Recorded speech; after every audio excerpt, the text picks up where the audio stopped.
Hello class 12, this is Umang Sharma from आपका सहपाठी। Friends, आज का वीडियो स्टार्ट करने से पहले एक कमेंट है, आप पढ़ लो। यहाँ पे आपको दिख रहा है स्क्रीन पर, बिट्टू कुमार, इन्होंने मुझे कमेंट किया है, मैम एनपीओ का स्टेशन नंबर 4 एक बार समझा दो प्लीज मैम। अब बिट्टू, इतना प्लीज लिखने की जरूरत नहीं है आपको, आप वैसे ही बोलोगे तो भी मैं बता दूंगी। वैसे आज एनपीओ के हमने लास्ट 17 क्वेश्चंस कर लिए हैं आपके एनसीईआरटी की बुक के। आज क्वेश्चन नंबर 18 आने वाला था, लेकिन अभी आप देख रहे हो ये 32 मिनट्स पहले ही मेरे पास ये कमेंट आया है, देखो यहाँ पे। तो रात बहुत हो गई है, मतलब मोस्टली मैं रात में ही वीडियोस बनाती हूँ, तो अभी मतलब अब हम पहले एक बार इलिस्ट्रेशन नंबर 4 अगर इनकी क्वेरी आई है तो ये देख लेते हैं। क्वेश्चन नंबर 18 मैं आपको कल दे दूंगी, है ना। तो स्टार्ट करते हैं question number sorry station number 4 से। देखो ये कुछ चीजें दी हुई है यहाँ पे, रिसीप्ट एंड पेमेंट अकाउंट दिया हुआ है, बनाना क्या है, इनकम एंड एक्सपेंडिचर अकाउंट बनाना है और हमें बैलेंस शीट बनानी है, ठीक है। नीचे कुछ एडजस्टमेंट भी दिए, एक बार देख लेते हैं। ये देखो इनकम एंड एक्सपेंडिचर और बैलेंस शीट। जैसे हम हमेशा करते हैं कि ये जो हमें नीचे एडजस्टमेंट दी होती है इनको हम एक बार ऊपर टिक कर लेते हैं, तो वो कर लेते हैं पहले। सबसे पहले प्ले ग्राउंड पे दिया हुआ है 5 लाख रुपए। इसमें प्लेग्राउंड ये हमें अलग से लिखना पड़ेगा, कैश इन हैंड भी, stock of sport material, okay, ये भी। प्रिंटिंग एंड स्टेशनरी का जरूर हम यहाँ पे टिक कर सकते हैं। इसके बाद में है सब्सक्रिप्शन रिसीवेबल, ये भी हमें अलग से ही लेना पड़ेगा, तो ये सारी चीजें हमें याद रखनी पड़ेंगी। नीचे दिया हुआ है donation and surplus on account of tournament are to be kept in reserve for a permanent pavilion subscription due on December 31st 2007 were rupees 42,000, written off 50% of sport material and 50% of printing and stationery। ठीक है, जब इनका number आएगा तब हम करेंगे, अभी एकदम स्टार्टिंग से शुरू करते हैं। सबसे पहले हमें दिया हुआ है कैश इन हैंड, बैलेंस दिया हुआ है 18,000 रुपए। इसे आप लेके जाओ बैलेंस शीट में, आप लिख लो असेट साइड में cash in hand, cash in hand कितना, 18,000। इसके बाद में नेक्स्ट हमें दिया हुआ है मेंबर्स सब्सक्रिप्शन, कितना, 2,50,000। अब सब्सक्रिप्शन में नीचे कुछ एडिशनल इंफॉर्मेशन दी हुई है, तो हम पहले इसको एक काम करते हैं, इन सब्सक्रिप्शन इनकम साइड में लिखते हैं, यहाँ लिख लेते हैं पहले सब्सक्रिप्शन कितना, 2,50,000। अब देखो क्या एडिशनल इन्फॉर्मेशन दी हुई है, हमें एडिशनल दिया हुआ है कि जो हमारा सब्सक्रिप्शन, ये यहाँ से देखो, subscription due on March 31st 2007 for ₹42,000। 2007 का जो सब्सक्रिप्शन है वो ड्यू है, ड्यू है तो आपके लिए आउटस्टैंडिंग है, आपको प्लस करना पड़ेगा। आपकी इनकम है, इसको आप यहाँ पे प्लस करो 42,000। तो जब हम 2,50,000 में 42,000 प्लस करेंगे तो आएगा 2,92,000, ठीक है। अच्छा, एक और है यहाँ पे नीचे, ये सबसे नीचे वाला पढ़ो ध्यान से, सब्सक्रिप्शन रिसीवेबल 28,000 है क्या, इसमें से 28,000 आपको रिसीव हो चुके हैं। अगर 28,000 आपको रिसीव हो चुके हैं तो ये आपको माइनस करने पड़ेंगे, तो लेस आउटस्टैंडिंग 28,000 रुपए। तो टोटल आपको कितना मिलना बाकी है अभी, आपको 2,64,000, 2,64,000 अभी मिलना बाकी है। समझ में आया, ये 42,000 जो कि आपको मिलना है, जिसमें से एक हमें इंफॉर्मेशन और दी हुई है कि 28,000 हमें मिल चुका है, जो मिल चुका है उसे माइनस करना पड़ेगा। तो माइनस करके जो हमारे पास अमाउंट है 2,64,000, ये हमारी इनकम है। उसके बाद में नेक्स्ट हमें दिया हुआ है मेंबर्स एडमिशन फी। अच्छा, एक चीज और करते हैं, अभी थर्ड वाले पॉइंट को लिखने से पहले ये सब्सक्रिप्शन के अमाउंट को अभी हम बैलेंस शीट में भी लिख देते हैं।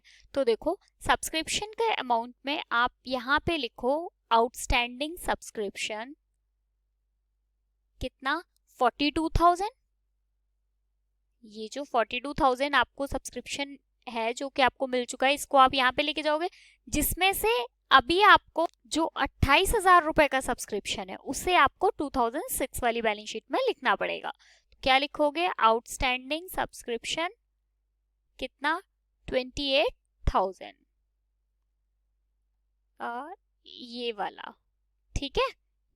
अब आगे आते हैं, मेंबर्स एडमिशन फी 15,000 रुपए, ये आपकी इनकम है, तो आप यहाँ पे एडमिशन फीस के नाम से लिख दो। एडमिशन फी कितना, 15,000।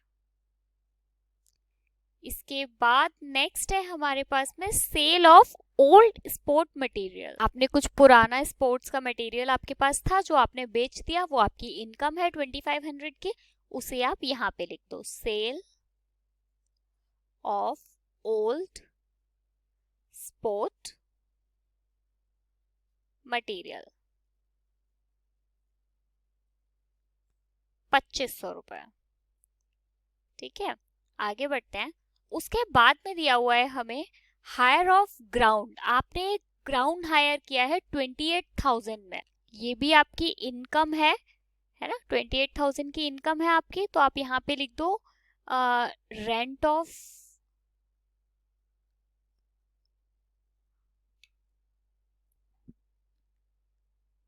ग्राउंड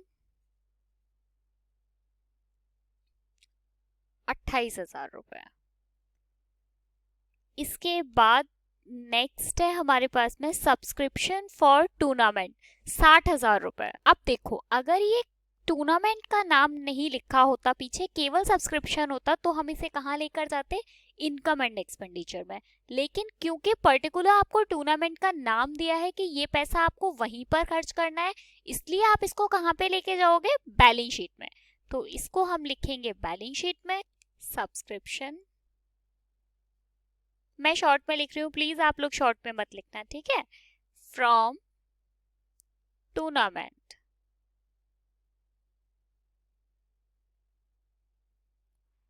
कितना दिया हुआ है, 60,000। अंदर क्यों लिख रही हूँ ये आपको बाद में बताऊंगी, ठीक है, क्योंकि और भी कुछ दिया हुआ है इस पे, इसलिए मैंने अभी अंदर लिखा है। उसके बाद है life membership fee 20,000। Life membership fee आपको पता ही है कैपिटल में प्लस होती है, इसलिए हम इसे यहाँ थोड़ा सा नीचे लिख लेते हैं, plus LMF, life membership fee. कितना है लाइफ मेंबरशिप फी, 20,000 रुपए।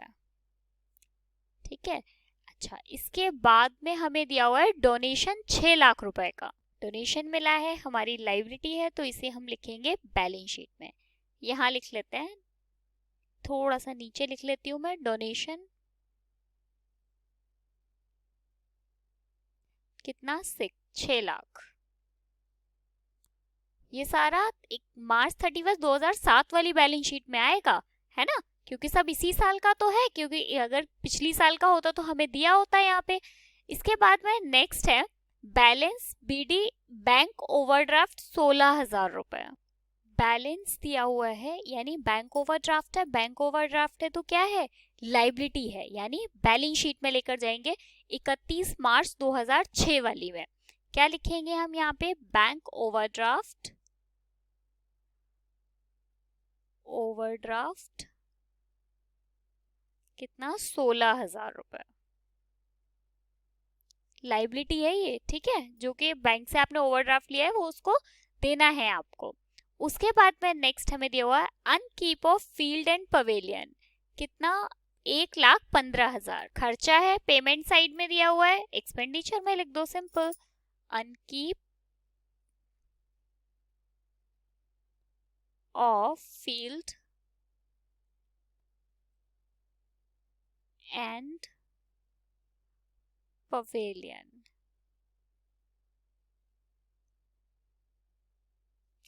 कितना, 1,15,000,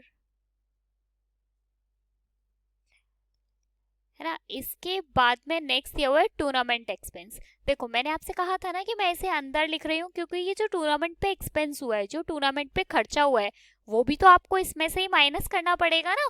तो अब आप क्या करो, इसमें से इसको माइनस कर दो। 60,000 में से यहाँ पे 40,000 जो इसका खर्चा हुआ है, उसे हमें इसमें से माइनस करना पड़ेगा, तो बाहर अमाउंट कितना आएगा, 20,000, इसलिए मैंने इसे उस टाइम पे अंदर ही लिखा था। इसके बाद में नेक्स्ट है रेट एंड इंश्योरेंस, कितना, 10,000 रुपया खर्चा है, सिंपल यहाँ पे लिख दो, रेट एंड इंश्योरेंस।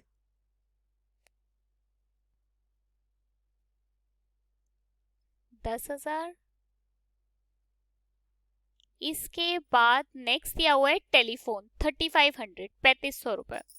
यहाँ लिख दो टेलीफोन। आपने जो टेलीफोन यूज किया है उसका खर्चा है ये 3500।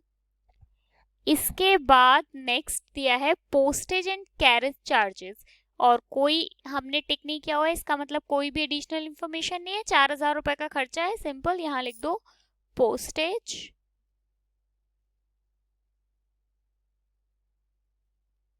4,000 रुपए। इसके बाद में नेक्स्ट मिसलेनियस एक्सपेंस 4400 के दिए हुए हैं। अच्छा, मिसलेनियस एक्सपेंस से ऊपर एक और रह गया प्रिंटिंग एंड स्टेशनरी, और हमने यहाँ पे टिक किया हुआ है, इसका मतलब कुछ एडिशनल इन्फॉर्मेशन भी दी है। देख लेते हैं क्या दिया हुआ है। प्रिंटिंग एंड स्टेशनरी कहाँ पे जाएगा? सबसे पहले तो ये सोचो, एक्सपेंडिचर में जाएगा, खर्चा है आपका, इसे यहाँ लिखते हैं printing and stationery. And stationery कितना अमाउंट दिया है हमें यहाँ पे? 26,000 रुपए, अंदर ही लिख लो। अब देखो ध्यान से समझो क्या लिखा हुआ है। हमें प्रिंटिंग एंड स्टेशनरी 11,000 रुपए के और दिए हुए हैं। इसका मतलब क्या है कि ये हमारे इसमें प्लस करेंगे, आउटस्टैंडिंग है प्लस आउटस्टैंडिंग, 11,000 के और है हमारे पास प्रिंटिंग एंड स्टेशनरी। आप ऐसे समझ लो कि हमने 11,000 रुपए के और खरीद लिए, तो ये टोटल हो जाएगा 11,000 और 26,000, 37,000, 37,000। ठीक है। अब देखो एक चीज और लिखी हुई है, एक लाइन पढ़ो यहाँ पे क्या लिखा हुआ है। Return of 50% of sport material, इसको तो आप यहीं छोड़ दो। 30% ऑफ प्रिंटिंग एंड स्टेशनरी, आपको प्रिंटिंग एंड स्टेशनरी का केवल 30% का ही अमाउंट लेना है। तो 30% किसका? ये जो 37,000 है इसका 30%। तो 37,000 का 30% आप कैसे निकालोगे? मैं आपको अलग से निकाल के बता देती हूँ। इंटू 30 डिवाइड बाय 100, यही करोगे। जब आप इसका 30% निकालोगे तो आपका आंसर आएगा 11100। ठीक है, तो ये अमाउंट आपको बाहर लिखना है, 11100। ठीक है, तो इसका मतलब ये हुआ कि इतना स्टेशनरी, मतलब 11100 की स्टेशनरी आपने यूज कर ली। आपने यूज कर ली तो आपको असेट में भी लेकर जाना पड़ेगा। तो आप यहाँ पे लिखो इसको 2006 वाली में, प्रिंटिंग एंड स्टेशनरी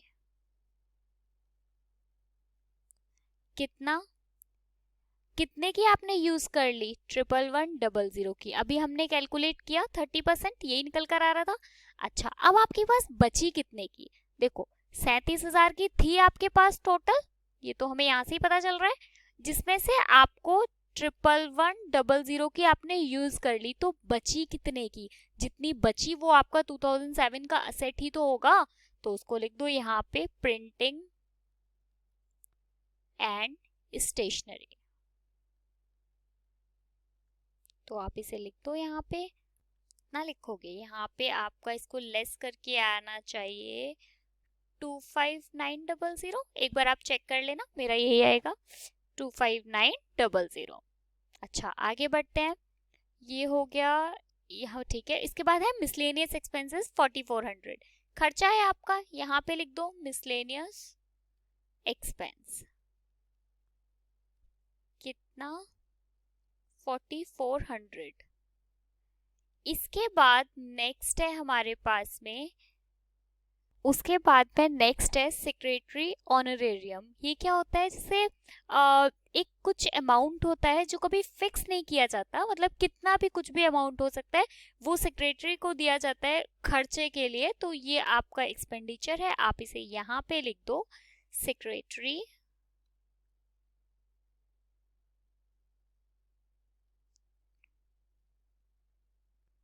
ठीक है, कितना? 30,000 रुपए। उसके बाद में नेक्स्ट है ग्रास सीड्स, कुछ मतलब आपको बीज मंगवाए आपने 2600 रुपए के, तो ये भी खर्चा है आपका। यहाँ पे लिख दो ग्रास सीड्स 2600। उसके बाद में नेक्स्ट है इन्वेस्टमेंट 6 लाख रुपए का। इन्वेस्टमेंट आपकी एसेट है, आपको असेट में लेके जाना पड़ेगा। आप इसे यहाँ पे लिखो, इन्वेस्टमेंट 6 लाख। ठीक है, आपने स्पोर्ट मटेरियल परचेज किया है तो ये खर्चा है आपका, आप इसे यहाँ पे लिखो, परचेज स्पोर्ट मटेरियल कितना, कितने का है, सेकेंड, स्पोर्ट मटेरियल ओके 68,000 का। अभी इसे अंदर ही लिख लेते हैं क्योंकि इस पे कुछ एडजस्टमेंट है। अच्छा, इसका एडजस्टमेंट देखते हैं। देखो, स्पोर्ट में स्टॉक ऑफ स्पोर्ट मटेरियल 85,000 का स्टॉक और है आपके पास, तो ये भी आपको इसमें प्लस करना पड़ेगा, प्लस 85,000, तो टोटल 68,000 और 65,000 हो जाता है 1,53,000। ठीक है, अच्छा अभी भी इसको अंदर ही लिखा है, वो इसलिए क्योंकि आप देखो यहाँ पे एक चीज और लिखी हुई है, right of 50% of sport material. जैसे हमने इसका प्रिंटिंग एंड स्टेशनरी का 30% का कैलकुलेशन किया था, वैसे ही हमें 50% का कैलकुलेशन करना पड़ेगा किसका, स्पोर्ट मटेरियल का। तो जब आप इसका 50% करोगे, 1,53,000 का, 1,53,000 का 50% अगर आप निकालते हो तो आएगा आंसर आपका 76500। तो बाहर कितना आएगा, 76500। अच्छा, अब एक चीज देखो, 50% तो यहाँ पे आ गया, अब बचा 50%। अभी 50% आप ऐसे समझ सकते हो कि 50% आपने यूज कर लिया, आपको पे खर्चा हुआ है, अभी आपका 50% और बचा है। तो इस साल के बैलेंस शीट में आपका जो बचा हुआ 50% है वो जाएगा, बचा हुआ 50% भी यही होगा, क्योंकि आप ऐसे समझ लो कि 1,53,000 में से आपने 50% यहाँ लिख दिया, बचा हुआ 50% आपको बैलेंस शीट में लिखना पड़ेगा। तो आप यहाँ पे लिखो, क्योंकि ये स्टॉक है अभी आपके पास, आपकी असेट है, स्टॉक ऑफ स्पोर्ट मटेरियल कितना, 76500। अच्छा, अब एक चीज देखो आप कि जो ये वाला 85,000 था, जो हमें यहाँ पे दिया हुआ था 85,000, ये तो क्या है, ये तो पहले का स्टॉक है, लिखा हुआ है स्टॉक ऑफ मटेरियल। तो ये हमें उस वाली बैलेंस शीट में लेके जाना पड़ेगा, 2016 वाली, क्योंकि ये तो पिछली बार का है। तो आप इसे यहाँ पे लिखो, स्टॉक ऑफ स्पोर्ट मटेरियल कितना, 85,000।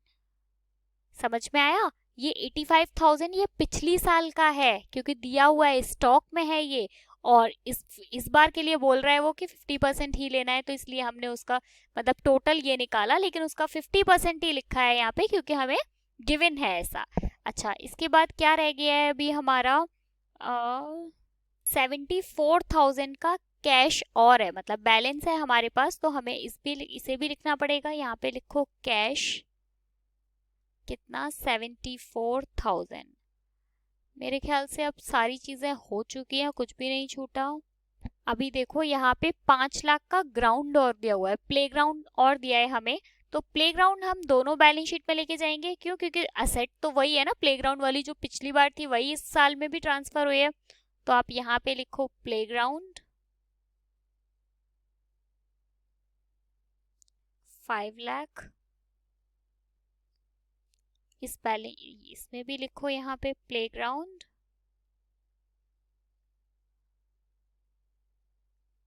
5 लाख, क्योंकि ये इसमें ऐसा तो कुछ दिया नहीं है कि नया खरीदा है या इस साल, तो इसका मतलब दोनों में जाएगा, दोनों पिछली साल की भी वही एसेट थी। इसके बाद में हम कर लेते हैं इसका टोटल, पहले मैं इस साइड वाले को रफ कर देती हूँ, ठीक है, जिससे हम यहाँ पे इसका कैलकुलेशन कर लेंगे।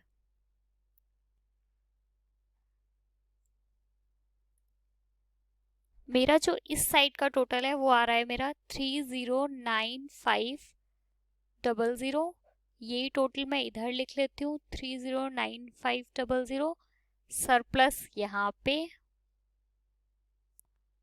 अब इस वाले अमाउंट में से ये सारी चीजें हम माइनस करेंगे, तो मेरा इसका आ रहा है 52400, सॉरी 5 2400 2400। ठीक है, मैंने इस वाले अमाउंट में से ये सारी चीजें माइनस की तो आया 52400। अब बैलेंस शीट का टोटल लगाते हैं। इसका बैलेंस मेरा इस बैलेंस शीट का इस साइड का टोटल आ रहा है 000246। यही टोटल मैं इस साइड भी लगा देती हूँ 642000। अब इसमें से आप 16,000 माइनस करोगे तो आपका निकल कर आएगा कैपिटल फंड। मैं जब इसमें से 16,000 माइनस करूंगी तो मेरा आएगा 626000। अब क्या करो आप, कैपिटल फंड और सरप्लस को आपको यहाँ लिखना पड़ेगा। आप इसे लिखो यहाँ पे। सबसे पहले हम ऊपर लिख लेते हैं कैपिटल फंड,